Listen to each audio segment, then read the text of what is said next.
Welcome to our YouTube channel for daily jobs update. और आज हम इस वीडियो में बनारस हिंदू यूनिवर्सिटी के new recruitment notification online form apply process के बारे में पूरी जानकारी लेकर आ चुके हैं और मेरे दोस्त आपको पूरी जानकारी देंगे। जी हाँ दोस्तों, बनारस हिंदू यूनिवर्सिटी BHU ने यहाँ पर जूनियर क्लर्क के 199 खाली पदों को भरने के लिए नोटिफिकेशन रिलीज कर दिया है। कैसे आप इस भर्ती के लिए अपने फॉर्म अप्लाई कर सकते हो बिना कोई मिस्टेक किए हुए, इसकी पूरी जानकारी हम आपको स्टेप बाय स्टेप रजिस्ट्रेशन से लेकर प्रिंट तक इस वीडियो में देंगे। बस आपको इस वीडियो को स्किप के बिना शुरू से लेकर एंड तक देखना है। उसके बाद वीडियो पसंद आए तो इसे लाइक और शेयर कर दें। चैनल पर नए हो तो इसे सब्सक्राइब कर ले। साथ ही साथ दोस्तों, यहाँ पर आपको फॉर्म अप्लाई करते हुए जो भी प्रॉब्लम फेस हो रही है उन सभी का हल आपको इस वीडियो में मिल जाएगा। और हम आपको ये भी बताएंगे कि कौन सी वो कॉमन मिस्टेक है जिसे करने से आपका एप्लीकेशन फॉर्म रिजेक्ट हो सकता है। तो उस मिस्टेक को अवॉइड करते हुए आपको अपना फॉर्म अप्लाई करना है और उसे रिजेक्ट होने से बचाना है। तो बिना कोई वक्त गंवाए चलिए शुरू करते हैं। आपको इस वीडियो के डिस्क्रिप्शन बॉक्स में हमारी वेबसाइट के इस पेज का लिंक मिल जाएगा। यहाँ पर आपको इस भर्ती के रिगार्डिंग सभी डिटेल्स प्रोवाइड कर दी गई है। बनारस हिंदू यूनिवर्सिटी BHU ने जूनियर क्लर्क के 199 खाली पदों को भरने के लिए नोटिफिकेशन रिलीज कर दिया है। 18 मार्च 2025 से 17 अप्रैल 2025 तक आप अपने फॉर्म अप्लाई कर सकते हो।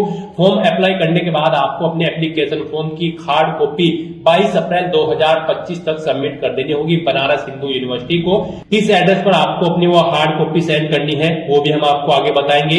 यहाँ पर ऑल इंडिया से आप अप्लाई कर सकते हो ऑनलाइन मोड में। उसके लिए आपको इस पेज को नीचे स्क्रॉल डाउन करना है, इंपोर्टेंट लिंक सेक्शन में आना है, ऑफिशियल नोटिफिकेशन PDF लिंक पर क्लिक करके इस भर्ती के ऑफिशियल नोटिफिकेशन को ओपन कर लेना है और इसमें से आपको सभी डिटेल्स रीड कर लेनी है। यहाँ पर आपको सभी डिटेल्स प्रोवाइड कर दी गई है, जैसे कि क्या पोस्ट का नाम है, कितनी उसके लिए नंबर ऑफ वैकेंसीज है, कौन सी कैटेगरी के लिए कितनी नंबर ऑफ वैकेंसीज है, क्या आपकी इसेंशियल क्वालिफिकेशन रखी गई है, कंप्यूटर टाइपिंग टेस्ट के लिए क्या आपकी स्किल्स होनी चाहिए। पूरी जानकारी यहाँ पर आपको इस नोटिफिकेशन में दी गई है। साथ ही साथ कैसे आप अप्लाई कर सकते हो, कब से कब तक अप्लाई कर सकते हो, पूरी जानकारी आप इस नोटिस में से रीड करें। उसके बाद आप अपने फॉर्म अप्लाई कर लें। फॉर्म अप्लाई करने के लिए भी आपको हमारी वेबसाइट के इसी पेज पर ही अप्लाई ऑनलाइन का ये लिंक दिया गया है। जैसे ही आप इस लिंक पर क्लिक करेंगे तो आपके सामने यहाँ पर बनारस हिंदू यूनिवर्सिटी का ये ऑफिशियल पोर्टल ओपन होगा।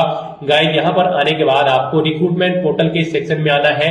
यहाँ पर अगर आपने पहले से रजिस्ट्रेशन कर रखा है तो आपको अपना यूजर नेम एंटर करना है, अपना पासवर्ड एंटर करना है, ये कैप्चा कोड आपको इस बॉक्स में एंटर करना है और लॉगिन की इस टैब पर क्लिक करके आपको अपने डैशबोर्ड में लॉगिन कर लेना है और फिर वहां से आपको अपना फॉर्म अप्लाई करना है। और अगर आप इस भर्ती के लिए फर्स्ट टाइम अप्लाई करने जा रहे हो तो सबसे पहले यहाँ पर आपको अपना रजिस्ट्रेशन करना होगा। उसके लिए आपको यहाँ पर साइन अप का ये बॉक्स दिया गया है। आप यहाँ पर इस बटन पर क्लिक करें साइन अप के और यहाँ पर आकर आप अपनी ईमेल आईडी एंटर करें। अपनी ईमेल आईडी को एक बार फिर से एंटर करके उसे कंफर्म कर ले। फिर यहाँ पर आपको अपना पासवर्ड क्रिएट करना है। यहाँ पर आपका पासवर्ड मिनिमम 6 कैरेक्टर का होना चाहिए। और गाइस, यहाँ पर हम आपको बता दें, आप कोशिश करें कि आपका पासवर्ड यहाँ पर अल्फा न्यूमेरिक फॉर्मेट में रहे। मींस यहाँ पर आपके पासवर्ड में कम से कम एक अपर केस कैरेक्टर, एक लोअर केस कैरेक्टर, एक इंटीजर नंबर, एक स्पेशल कैरेक्टर जैसे कि $$ होना चाहिए। तो इस फॉर्मेट में आपको अपना पासवर्ड यहाँ पर क्रिएट करना है। वही पासवर्ड आपको यहाँ पर कंफर्म पासवर्ड फील्ड में एंटर कर देना है और उसके बाद यहाँ पर आपको अपना मोबाइल नंबर एंटर करना है। ये कैप्चा कोड आपको इस बॉक्स में एंटर करना है और फिर यहाँ पर आपको साइन अप के इस बटन पर क्लिक कर देना है। उसके बाद आपकी रजिस्टर्ड ईमेल आईडी पर एक मेल गई होगी यहाँ पर कंफर्मेशन के लिए। तो यहाँ पर आपको इस मेल पर क्लिक कर देना है। उसके बाद आपके सामने यहाँ पर BHU का यही पोर्टल ओपन होगा। यहाँ पर आने के बाद अब आपको अपनी रजिस्टर्ड ईमेल आईडी एंटर करनी है, अपना पासवर्ड आपको एंटर करना है जो पासवर्ड आपने क्रिएट किया है। ये कैप्चा कोड आपको इस बॉक्स में एंटर करना है और फिर आपको लॉगिन की इस टैब पर क्लिक करके अपने डैशबोर्ड में लॉगिन कर लेना है। अपने डैशबोर्ड में आने के बाद यहाँ पर आपको सबसे पहले अपनी पोस्ट सिलेक्ट करनी है जूनियर क्लर्क, फिर आपको ऑर्गेनाइजेशन की यूनिट सिलेक्ट करनी है, यूनिवर्सिटी कैंपस, फिर यहाँ पर आपको एडवर्टाइजमेंट नंबर सिलेक्ट कर लेना है। उसके बाद यहाँ पर आपको अपनी कैटेगरी सिलेक्ट कर लेनी है। फिर यहाँ पर आपसे पूछा गया कि क्या आप PWD कैंडिडेट हैं, अगर है तो यहाँ पर आप अपनी PWD की कैटेगरी सिलेक्ट करें। आप विजुअली इंपेयर्ड है या फिर लोकोमोटर डिसेबिलिटी है, अगर नहीं है तो यहाँ पर आप नॉट एप्लीकेबल ऑप्शन सिलेक्ट करें। उसके बाद आप इस चेकबॉक्स को ओके करें, I have read the advertisement. और उसके बाद गाइस यहाँ पर आप चेक वैकेंसी के इस बटन पर क्लिक कर दें। नेक्स्ट यहाँ पर आपको दिखा दिया गया है कि आपकी कैटेगरी के अंतर्गत यहाँ पर इतनी वैकेंसी अवेलेबल है। तो यहाँ पर अब आपको अप्लाई के इस बटन पर क्लिक करना है। फिर आपके सामने कुछ इस तरह से इंटरफेस ओपन होगा। अब यहाँ पर आपको अपनी पर्सनल डिटेल्स देनी है। सबसे पहले यहाँ पर आप सिलेक्ट करें मिस्टर, मिसिज या फिर डॉक्टर। आप अपने कोडिंग ऑप्शन सिलेक्ट करें। अपना फर्स्ट नेम यहाँ पर आप एंटर करें, मिडिल नेम है तो वो एंटर करें, लास्ट नेम है तो वो एंटर कर दें। नहीं है अगर आपका मिडिल नेम लास्ट नेम तो आप इन कॉलम्स को खाली छोड़ दें। उसके बाद यहाँ पर आप अपना जेंडर सिलेक्ट करें। अपनी नेशनलिटी आपको ऑटोमेटिकली फिर मिल जाएगी इंडियन। फिर यहाँ पर आपको अपनी डेट ऑफ बर्थ इस कैलेंडर में से सिलेक्ट कर लेनी है। अपना मैरिटल स्टेटस देना है, आप सिंगल हो, मैरिड हो या फिर डाइवोर्स हो या फिर विडो हो। आप अपने अकॉर्डिंग ऑप्शन सिलेक्ट करें। अपना पैन, पासपोर्ट, डीएल या फिर वोटर आईडी का नंबर यहाँ पर आप एंटर करें। अपने फादर या फिर हस्बैंड का नाम यहाँ पर आप एंटर करें। अगर मैरिड हो तो फिर यहाँ पर आपको अपने हस्बैंड का नाम देना होगा। उसके बाद यहाँ पर आपको अपनी मदर का नाम एंटर करना है। फिर यहाँ पर आपको अपना कंट्री कोड सिलेक्ट कर लेना है, यानी कि आपको अपनी कंट्री यहाँ पर सिलेक्ट कर लेनी है इंडिया। उसके बाद आपको आपका मोबाइल नंबर ऑटोमेटिकली फिर मिल जाएगा जो आपने रजिस्ट्रेशन टाइम पे फिल किया था। फिर यहाँ पर आपको अपना कंट्री कोड एक बार फिर से सिलेक्ट कर लेना है। उसके बाद यहाँ पर आपको अपना एसटीडी कोड देना है अगर आपके पास लैंडलाइन नंबर है। फिर आप अपना लैंडलाइन फोन नंबर दें। अपना रिलीजन आपको सिलेक्ट करना है। और गाइस यहाँ पर अगर आपके पास लैंडलाइन नंबर नहीं है तो फिर आप इन कॉलम्स को खाली छोड़ सकते हैं, लैंडलाइन फोन नंबर और एरिया एसटीडी कोड को और कंट्री कोड को। उसके बाद यहाँ पर आपसे पूछा गया कि क्या आप एक सर्विसमैन हैं, अगर हैं तो आप यस करें। और फिर यहाँ पर आपको employ of the university institution, अगर हैं तो आप यहाँ पर यस करें, नहीं तो नो ऑप्शन सिलेक्ट करें। ऐसे ही यहाँ पर अगर आप एक सर्विसमैन हैं तो आप यस करेंगे, नहीं तो आप नो ऑप्शन सिलेक्ट करेंगे। यस अगर आप सिलेक्ट करते हो तो फिर यहाँ पर आपसे पूछा गया है कि आपने आर्म फोर्स में कितने साल सर्विस की है, वो आपको देना है। नहीं है आप एक सर्विसमैन तो आपको नो ऑप्शन सिलेक्ट करना होगा। उसके बाद यहाँ पर आपसे पूछा गया है कि क्या आप गवर्नमेंट ऑफ इंडिया के एम्प्लॉय हैं, अगर है तो यस करें, नहीं है तो आप नो ऑप्शन सिलेक्ट कर लें। नेक्स्ट यहाँ पर गाइस आपको अपना कोरोस्पोंडेंस एड्रेस देना है। उसके बाद आपको अपना परमानेंट एड्रेस देना है।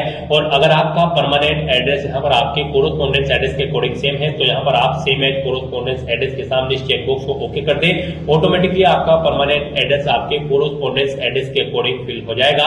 अपने एड्रेस की डिटेल फिल करने के बाद बस अब आपको यहाँ पर सेव के इस बटन पर क्लिक करना है। अपनी सभी डिटेल्स को सेव कर देना है।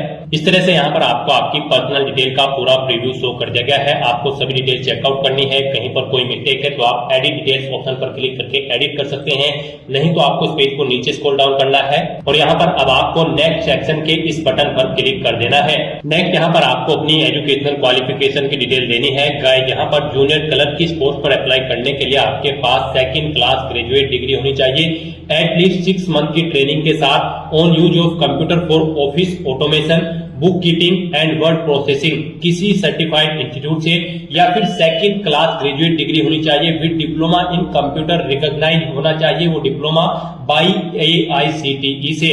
तो यहाँ से आप अपनी एजुकेशनल क्वालिफिकेशन की चेकआउट कर सकते हो।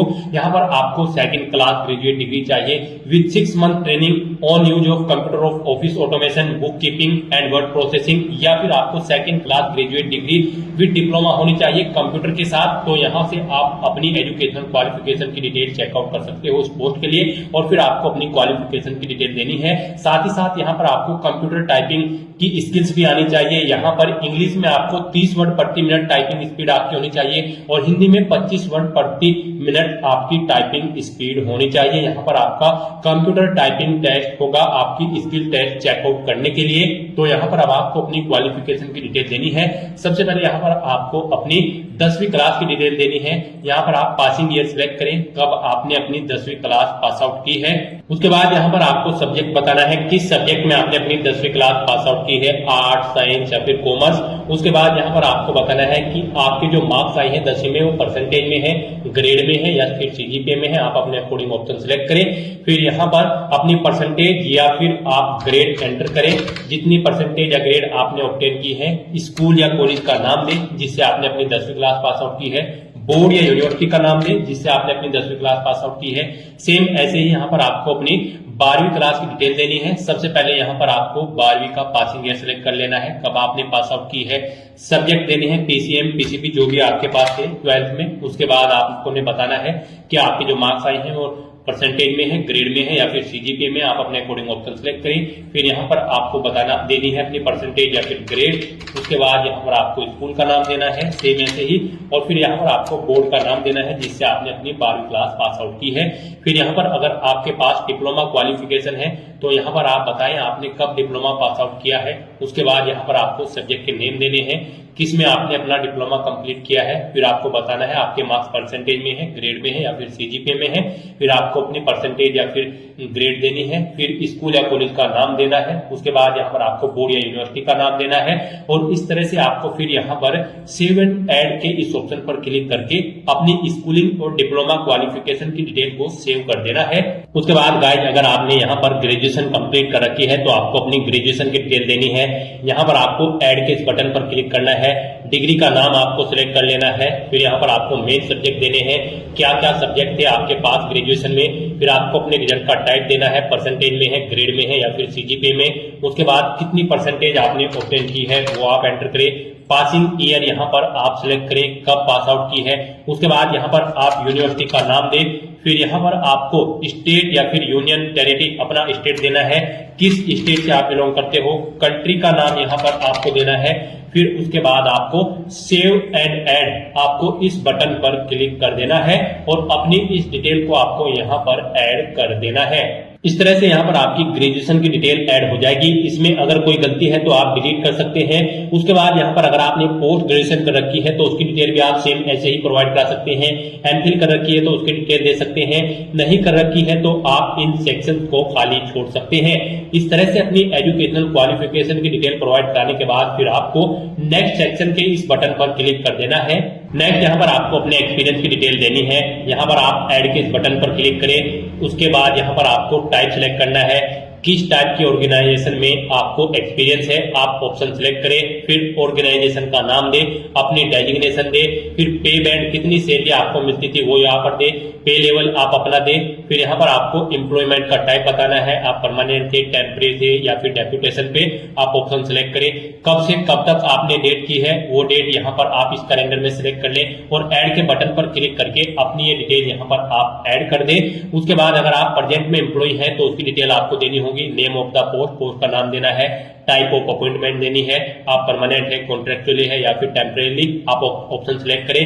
डेट ऑफ अपॉइंटमेंट यहाँ पर आप सिलेक्ट करें, एम्प्लॉय का नाम दे, पे बैंड दे, पे लेवल दे। उसके बाद आप ग्रोस इम्यूलमेंट यहाँ पर अपने दे, age of retirement in present post, कब आप रिटायर होंगे वो यहाँ पर आप दे। फिर यहाँ पर आपको रिटायरमेंट की डेट देनी है। फिर आपसे पूछा गया है कि क्या आपने कोई पेंशन रिसीव की है, अगर की है तो यस करें।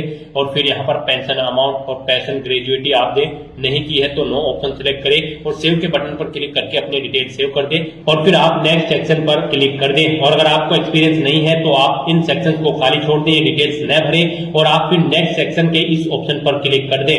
उसके बाद गाइस यहाँ पर आपको कोई रिसर्च पेपर, आर्टिकल या फिर कॉन्फ्रेंस से रिलेटेड नॉलेज है तो यहाँ पर आप उसकी डिटेल दें, नहीं है तो इस सेक्शन को खाली छोड़ दें। ये ऑप्शनल है, अगर डिटेल देना चाहते हैं तो आप ऐड के इस बटन पर क्लिक करें और उसकी डिटेल प्रोवाइड करें, जैसे कि publication type, title of the paper, journal name, page number, journal index और यहाँ पर impact factor, date, DOI, enter volume number और issue number, ISSN, ISBN number, reference, author और ईयर आप यहाँ पर दें। नहीं है तो आप इस सेक्शन को खाली छोड़ दें। सिंपली आप नीचे पेज को स्क्रॉल करें और फिर आप नेक्स्ट सेक्शन के इस ऑप्शन पर क्लिक कर दें।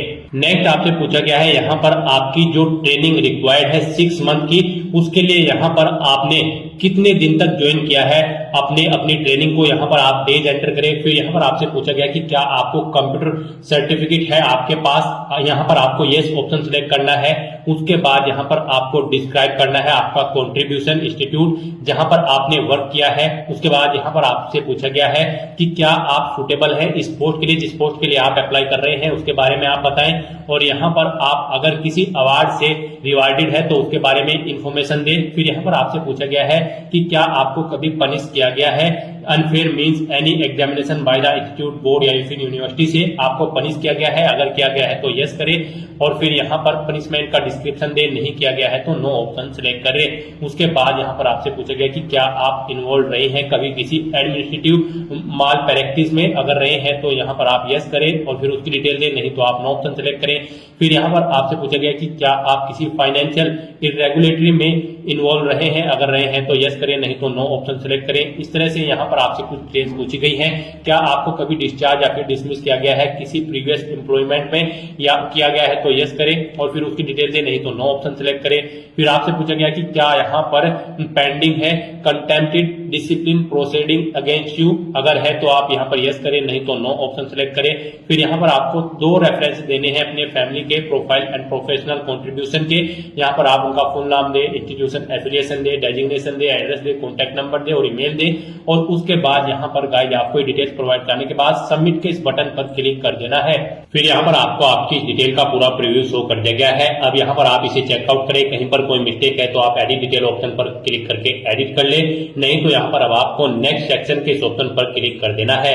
नेक्स्ट यहाँ पर आपको अपनी नो ऑब्जेक्शन सर्टिफिकेट की डिटेल देनी है। यहाँ पर आपको एनओसी इशूइंग अथॉरिटी का नाम देना है, पैलेस देना है, डेजिग्नेशन देनी है, यहाँ पर डेट सिलेक्ट करनी है कब आपको मिली है एनओसी, उसके बाद आपको एड्रेस देना है और फिर आपको डिक्लेरेशन सेक्शन में आकर यहाँ पर ये डिक्लेरेशन की डिटेल रीड कर लेनी है और फिर आपको सेव के इस बटन पर क्लिक करके अपनी ये डिटेल सेव कर देनी है। और गाइस अगर आपको यहाँ पर एनओसी नहीं मिली है तो आपको चेकबॉक्स को ओके करना है और फिर यहाँ पर आपको सेव के इस बटन पर क्लिक कर देना है। और फिर यहाँ पर आपसे पूछा गया कि क्या आप यहाँ पर इंटरव्यू के टाइम पर या फिर डॉक्यूमेंट वेरिफिकेशन के टाइम पर अपना नो ऑब्जेक्शन एनओसी सर्टिफिकेट यहाँ पर अवेलेबल कराएंगे। तो इसके लिए यहाँ पर आपको अब प्रोसीड टू नेक्स्ट ऑप्शन पर क्लिक करना है। यहाँ पर आपको बता दिया गया है कि आपको इंटरव्यू या फिर डॉक्यूमेंट वेरिफिकेशन के टाइम पर अपनी एनओसी सर्टिफिकेट दिखाना होगा। तो अब यहाँ पर आप प्रोसीड टू नेक्स्ट सेक्शन के इस ऑप्शन पर क्लिक करें। नेक्स्ट यहाँ पर आपको अपने डॉक्यूमेंट अपलोड करने हैं। यहाँ पर आपको सबसे पहले अपना passport size photo signature upload करनी है। ये आपके जेपीजी, जेपीईजी या फिर पीएनजी फॉर्मेट में होने चाहिए, 20 केबी से 100 केबी के बीच में होने चाहिए। उसके बाद यहाँ पर आपको अपनी 10वीं का सर्टिफिकेट, अपना आईडी प्रूफ, अपना कास्ट कैटेगरी सर्टिफिकेट अपलोड करना है। यहाँ पर ये डॉक्यूमेंट आपके जेपीजी, जेपीईजी, पीएनजी या फिर पीडीएफ फॉर्मेट में होने चाहिए। 100 केबी से 500 केबी तक इनका साइज होना चाहिए। उसके बाद यहाँ पर आपको अपना 10वीं का सर्टिफिकेट, 12वीं का सर्टिफिकेट और डिप्लोमा सर्टिफिकेट भी अपलोड करना है। इनका साइज भी यहाँ पर 500 केबी से कम होना चाहिए और ये जेपीजी, जेपीईजी, पीएनजी या फिर पीडीएफ फॉर्मेट में होने चाहिए। और यहाँ पर ग्रेजुएशन के भी आपको अपनी जो आपकी ग्रेजुएट डिग्री अगर आपके पास है तो वो भी यहाँ पर आपको अपलोड करनी होगी। इसका साइज भी यहाँ पर 500 केबी से कम होना चाहिए। जेपीजी, जेपीईजी या फिर पीएनजी फॉर्मेट में ये होने चाहिए। इस तरह से यहाँ पर आपको अपने डॉक्यूमेंट अपलोड करने हैं। इन्हें अपलोड करने के लिए आपको यहाँ पर सिलेक्ट फाइल के इस ऑप्शन पर क्लिक करना है। फाइल को सिलेक्ट कर लेना है और उसे यहाँ पर आपको स्टार्ट अपलोड के बटन पर क्लिक करके अपलोड कर देना है। इस तरह से यहाँ पर आपको 1 बाय 1 करके अपने इन सभी डॉक्यूमेंट को अपलोड कर देना है। इस तरह से अपने सभी डॉक्यूमेंट्स यहाँ पर अपलोड करने के बाद आप व्यू फाइल लिंक पर क्लिक करके इन्हें व्यू कर सकते हो और उसके बाद आपको इस पेज को नीचे स्क्रॉल डाउन करके नेक्स्ट सेक्शन के इस ऑप्शन पर क्लिक कर देना है।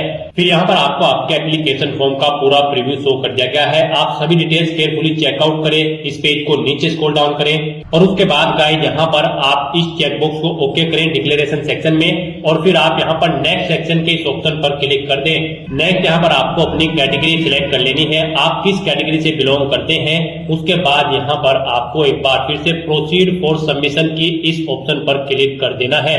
नेक्स्ट आपके सामने कुछ इस तरह से इंटरफेस ओपन होगा। यहाँ पर अब आपको सबमिट माय फॉर्म इस ऑप्शन पर क्लिक करना है। इस तरह से यहाँ पर आपका एप्लीकेशन फॉर्म सक्सेसफुली सबमिट हो चुका है। आपके सामने मैसेज तो हो जाएगा सबमिशन इज सक्सेसफुल, आपका फॉर्म सक्सेसफुली सबमिट हो चुका है। आपको आपके डैशबोर्ड में टैग कर दिया गया है। यहाँ से आप चेकआउट कर सकते हो अपने एप्लीकेशन फॉर्म का स्टेटस। यहाँ पर इस एडवर्टाइजमेंट नंबर के तहत इस पोस्ट के लिए आपका फॉर्म सबमिट कर दिया गया है। आप डाउनलोड/प्रिंट फॉर्म इस ऑप्शन पर क्लिक करके अपने एप्लीकेशन फॉर्म का एक हार्ड कॉपी प्रिंट आउट ले लें। गाइस यहाँ पर आपका फॉर्म सबमिट हो चुका है। अगर आप यहाँ पर SC/ST फीमेल कैंडिडेट हैं तो आपको कोई फीस जमा नहीं करानी है, फॉर्म आपका सबमिट हो चुका है। और अगर आप जनरल ओबीसी ईडब्ल्यूएस कैंडिडेट हैं तो आपको 500 रुपए फीस के रूप में जमा कराने होंगे, जो कि आप debit card, credit card, net banking या फिर यूपीआई के माध्यम से जमा करा सकते हो। तो इस तरह से यहाँ पर आपको डाउनलोड/प्रिंट फॉर्म के ऑप्शन पर क्लिक करना है, अपने एप्लीकेशन फॉर्म का एक हार्ड कॉपी प्रिंट आउट ले लेना है और इसे एक सील एनवेलप में पैक करके आपको इस एड्रेस पर सबमिट करना है। जी हाँ दोस्तों, यहाँ पर हमने आपको पहले ही बताया था, ऑनलाइन फॉर्म सक्सेसफुली सबमिट करने के बाद आपको एक hard copy print out 22 April 2025 तक आपको इस एड्रेस पर सबमिट करना है। Office of the registrar recruitment and assessment cell, Holkar house, BHU, Varanasi 22105 UP. जी हाँ दोस्तों, आपको इस एड्रेस पर आपका एप्लीकेशन फॉर्म का hard copy print out submit करना है। लास्ट डेट यानी कि हार्ड कॉपी सबमिट करने की लास्ट डेट जो है वो 22/4/2025 है। 22/4/2025 से पहले आपको अपने एप्लीकेशन फॉर्म का हार्ड कॉपी प्रिंट आउट इस एड्रेस पर सबमिट कर देना है। अपने रिलेवेंट डॉक्यूमेंट के साथ जो डॉक्यूमेंट यहाँ पर आपने अपलोड करे हैं उनकी भी हार्ड कॉपी आपको अपने फॉर्म के साथ अटैच करके इस एड्रेस पर सबमिट कर देनी है, जो एड्रेस हमने आपको ये बताया है। तो दोस्तों, ऐसे आप Banaras Hindu university junior clerk के 199 खाली पोस्ट के लिए अपना फॉर्म अप्लाई कर सकते हो बिना कोई मिस्टेक किए हुए। आज की इस वीडियो में बस इतना ही। आई होप ये वीडियो आपको पसंद आई होगी। अगर पसंद आई हो तो इसे लाइक और शेयर करें, चैनल पर नए हो तो इसे सब्सक्राइब कर लें। Thanks for watching.